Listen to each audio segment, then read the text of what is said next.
Welcome to Money Talks. My name is Mike Campbell. Man, do we have a great show for you. We have the macro tourist himself, Kevin Muir, and I'll tell you, he's got some fascinating things to say. How about a 8 to 10% inflation rate? What about a Canadian dollar that hits an all-time low? Oh, there's much more to come, so join us. He's going to be terrific. Also, we're going to be talking, I've got a shocking stat of the week, of course. I've got a goofy award. I've got Victor Adair, though. And speaking of the Canadian dollar, he's going to tell us what the markets think about it today. Plus, of course, we've got an interest rate announcement coming up. What does the market say about that? Many more things to come. I got Ozzy with me. I got Rob Levy with me.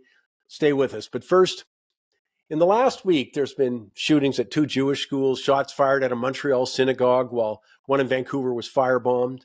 Jewish students have been pulled from school due to anti-Semitism. I wonder what their parents say to those kids. What did they kids do wrong? We got university presidents admit there's rampant anti-Semitism on campus. I don't think anyone should be surprised, though, at the escalation, given the weak response by our political leaders since October 7th, to blatant acts of hate that clearly contravene the criminal code. Since then, I've been asking people, where do you think this ends? I mean, where does this lead? Well, the acts of violence are predictable, but I think there's much more to come. I mean, if you want a glimpse into our future, just look at what's happening at the current rate and what we're doing in France or the UK or Spain or Denmark or Sweden. Obviously, many Canadians don't care. It's not a priority for them. They don't even care that we've got anti-Semitics in our elected bodies, our legislature, our parliament. But personally, I do. It's changing the very nature of our country. It's now absurd to say in response to the hate and increasing violence that this is not Canada. Well, of course it is. Which brings me to an uncomfortable question. It's clear that Canada has imported this rampant anti-Semitism. So the question is, given so much of this was introduced through immigration, temporary visas, or unenforced restrictions on visitor visas, was that actually the goal? Obviously, for some in the Liberal and NDP caucus, it's not unwelcome, but was it on purpose? Now, I suspect the vast majority of you say no. But I want you to think about this, because if that's the case, if it wasn't the goal, then it's the result of a badly flawed system of vetting who we allow into our country. Either the government didn't want to invite an element who are so blatantly anti-Canadian values or racist, full of hate, or the system is badly flawed.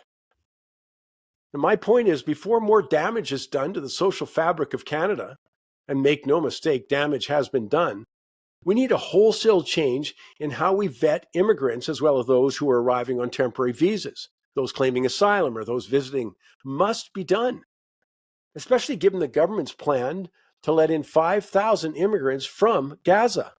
Because polls consistently show a majority of people in Gaza support the October 7th attack.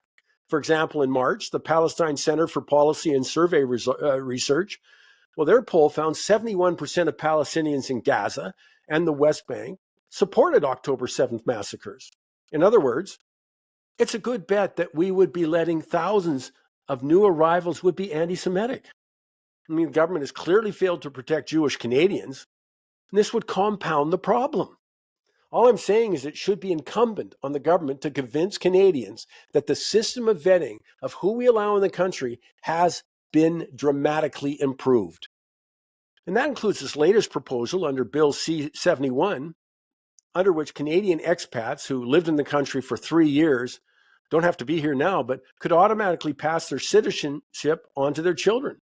Now, look, I want to be clear here. I am not debating immigration. Clearly, Canada needs it with an aging population and low birth rate. But I'm saying the government's performance has been wholly inadequate on that file, failing to plan for the increased pressure on housing, for example, or healthcare, traffic congestion.